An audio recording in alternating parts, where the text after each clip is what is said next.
Okay, hi, it's Susan at Seaside Stitches, and I'm just introducing myself because I'm being part of the vlogger tour for Lisa at One Lisa Show, and this is all about finish that whip.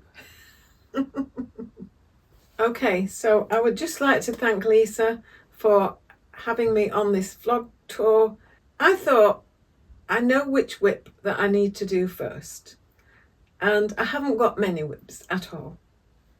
And then I thought, actually, I'll just have a look how many whips I've got, which whips they are, and I will share a couple with you. It turns out I have quite a few whips. So let's finish that whip is her slogan for hashtag Finish That Whip 2024. Great, Lisa. It's a brilliant challenge. I'm so glad I've had my thought process kind of, yes, jiggled a bit. So I'll just explain. This is the robe I made out of precious fabrics. Today I'm filming this on the 2nd of October, but you will be seeing it on the 14th. So I've only just finished this. I was a day late in finishing it for the Precious Fabric Challenge. So I didn't display it, I didn't put it on the grid, I didn't do anything because it wasn't complete. It's complete now except for the hem. I have to leave that hem a little while yet because so boring, but I've got a bit of a problem with my wrist at the moment and my thumb. So that is my newest whip. And it's not in any rush. It's a summer weight dressing gown robe, but I would really like to take it with me to our family over Christmas. So I've got a little while yet, so I can just stand that one down for now. Now this one, I declared this as a whip that I still hadn't put these, just the hem, everything else is finished. It's a Take the Chance dress, Pattern Emporium Take the Chance dress, Lady McElroe fabric, something about in the garden. I love it, and it just needs the sleeves turned up, and they have been waiting for that for a couple of months. I couldn't decide whether to do just above the elbow or leave it a little bit longer, and I still haven't done it. So I vlogged wearing it to show myself up, just to say, look, I'm here in this and it hasn't been finished. Kind of hold me to account, but the only person who can hold me to account is me. This one, I'm deciding, is going to be one of the whips that I finish in October. So I'm going to pop that one on there. No, I'm going to put it back.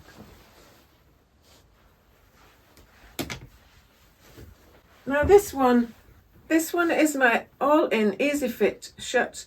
I absolutely finished it completely, and I wore it apart from buttons because I hadn't decided whether I would wear it with just open and not have buttons on. And again, Pattern Emporium, Kate from the Pattern Emporium, I may be out of shot there. Kate from the Pattern Emporium patterns. She'd made one that she hadn't put buttons on the front or on the sleeves, and just wore it like that. I'd twisted this sleeve, putting it into the cuff, and it didn't feel quite right, and I thought, it's no good just leaving it, Susan. It doesn't need much. Just take off the cuff, repleat the bottom and put it back on. And I think that was, well, it would have been August anyway. It might even have been July, I'm not sure. So this one needs to be fairly up the list because I want to wear it. I want to wear it over with a black skirt and a top underneath it. And I really would like to get that done. My cuffs are there, just pressed, waiting to be put back on. So there isn't really a massive reason why I can't do that. I am a bit committed for October, but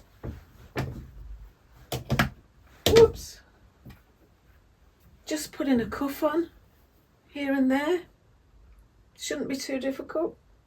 And then over here, this I was making in April for I decided I wanted to wear it as a jacket. It's an ME 2069, I think that's the, it's a Nomi pattern 2069, I think that's what it is. It needs the sleeves on, they are cut out. It needs the collar on. I did attempt to put the collar on, but the collar is miles too big for it, so I don't quite know what's happened in the sewing the seams, etc., and making it the wrong size. And I thought I'll just leave it for now, and maybe I'll adapt it doing something else with it, because the collar is a bit strange. But actually, my excuse now is that I made such a good job of doing some tidying a few months ago that I can't remember where I've actually put the collar and the sleeves. So I just keep taking this in and out of the wardrobe, because I have to put it in like that way so that I don't crush all this at the back just when I'm hiding it, really. So I don't know what's going to happen with this. I won't be finishing it in October, but I would really like to put the sleeves in this, just turn up the sleeve and put the cuff back on that. So they are the things that I would like to have finished under the finish that whip. Let's all finish our whips. So I'm going to put that one on one side, but I am aware of it. It does need finishing. But I'm just not stressing myself at the moment. And I can't do that one just yet. But I'm happy to leave it there. It can sort its own level for a while. This one I also made at the same time as this one, and another one that I'm going to show you that I can't remember. This one I made simultaneously with this one, and this was just an experiment making this. I can't remember its number now. I've made another one in a blue and altered it till it's kind of almost in shreds when we keep taking it apart. But this one I wanted to try it in a size 12. It's just an experiment. It's not fabric I'm massively desperate to keep, but I don't want to waste it. So I will finish that at some point, but it's not in this phase of finishing whips. Whoops for my whips. This one, however, I would love to finish. It's not far off, really. It was just that when I turned back this grown-on placket, it started to veer away. At the bottom it was bubbling up, it was not right, and I'd overpressed it, or something had gone wrong somewhere.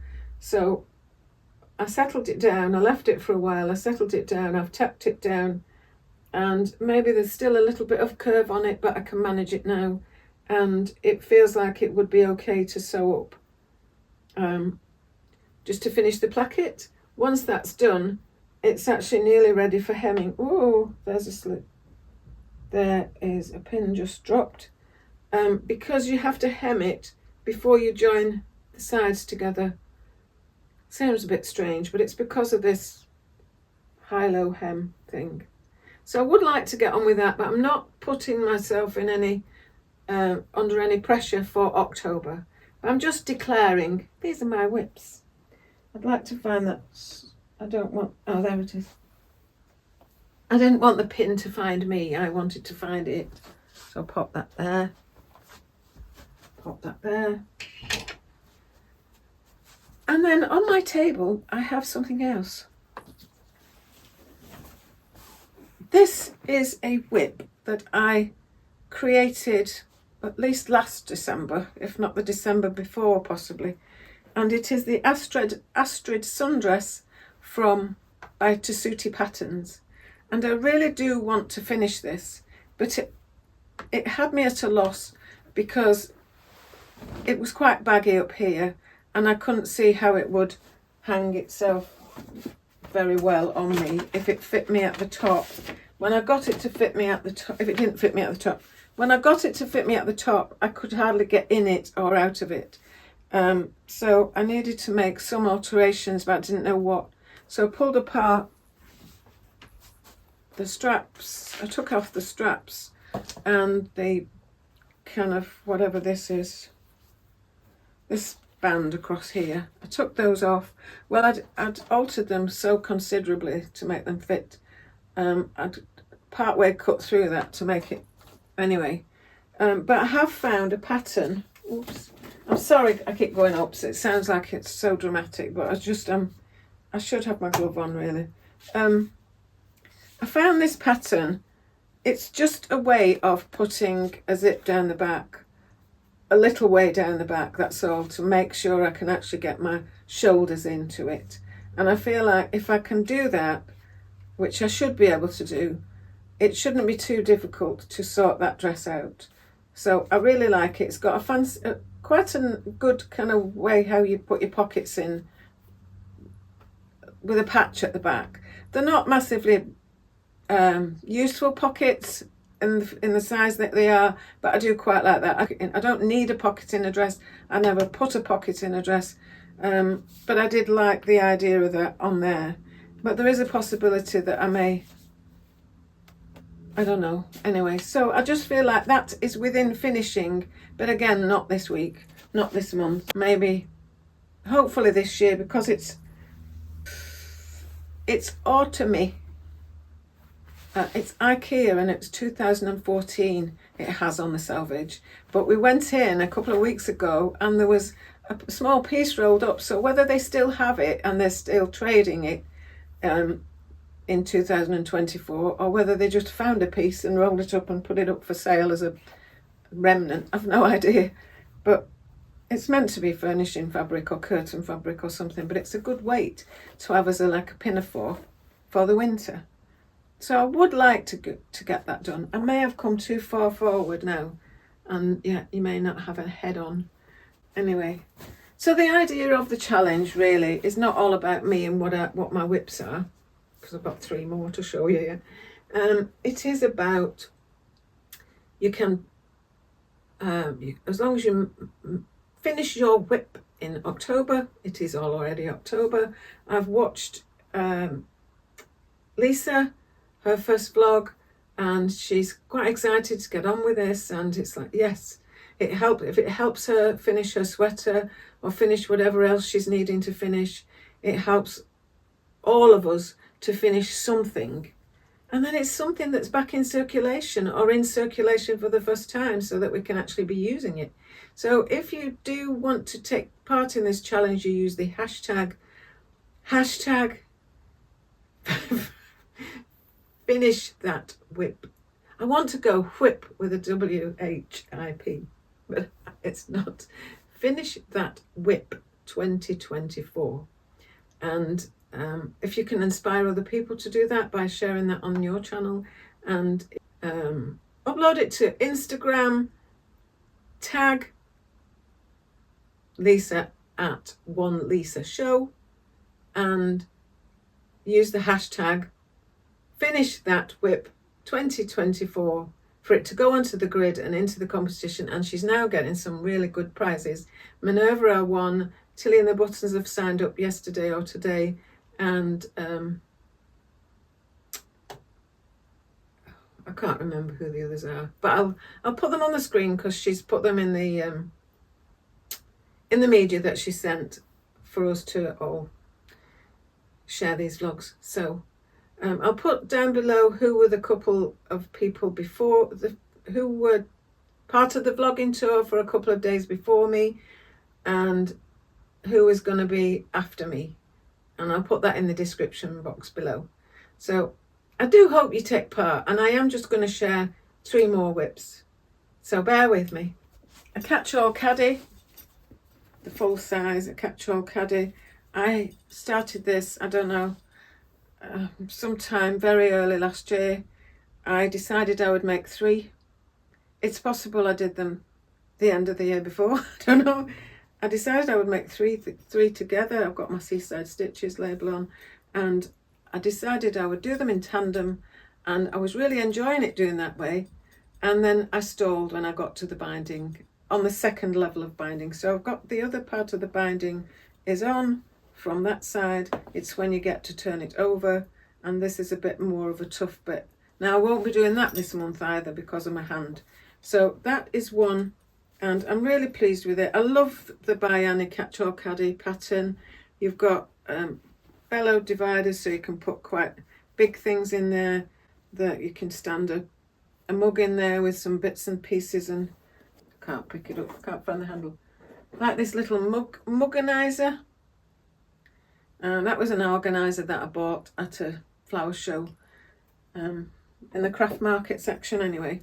But you can just pop a jar or something in there with all bits and pieces in, and you've got 3 on this side, you've got 2 on that side, you've got that as a little handle just for moving it about, so that you don't need to be wrestling about with picking up bits and pieces. I find that handy, not everyone likes them. You've got a zip on this side, so you've got a zip pocket this side. On this side you've got a slip pocket. On the back you've got 2 large pockets. The bag straps are supported down there, so you can carry quite heavy things in this. And then there are 3 pockets on the front. And I just love my catch-all caddy, but I just haven't got round to getting back to it. In fact, I'd forgotten they were under there on a shelf on a little table that I've been secreting things on when I've been doing all this decluttering thing. So I need to get those finished. And I'm saying those because, so this is just the In Control one. This is a smaller version, and it just has the same kind of thing. It has 2 bellow dividers, a larger one and a smaller one. 2 bellow dividers that are the same size. On the back you've got this one that's not symmetrical, so you've got a wider pocket and a narrower pocket. And on this side, and the handles are padded where you hold them, and this one has got symmetrical pockets, 2 pockets. Again, it's got a slip pocket there and a zip pocket there. So I've just got to finish the second lot of binding on those, on that one as well. And then this one hasn't had its binding on at all, but it is in that drawer. It's all prepared, it's folded in half, ready, and there we go. So that again is the same kind of thing, and I would like to get them finished, but again, they're not getting finished in October. They probably won't get finished in November, so they'll get finished when they get finished. And I've got a bit too far forward again, so I might have chopped my head off. So I declare those as all my whips. I don't think I've forgotten any. Okay, so I will get back to you towards the end of the month to see if I have managed to do this one, just the sleeves, just the cuffs, and finish this all together. And I'm looking forward to wearing that because it's just so lovely. I'm looking forward to wearing all of them. None of them are very drab, are they? Okay, so it is #finish that whip 2024. Thank you ever so much for dropping by, and I hope to see you soon. And thank you, Lisa, once again for allowing me to be part of this vlogging tour. And I'd love to see how many of you get your whips done. Any whip, just finish that whip. Bye for now. See you again.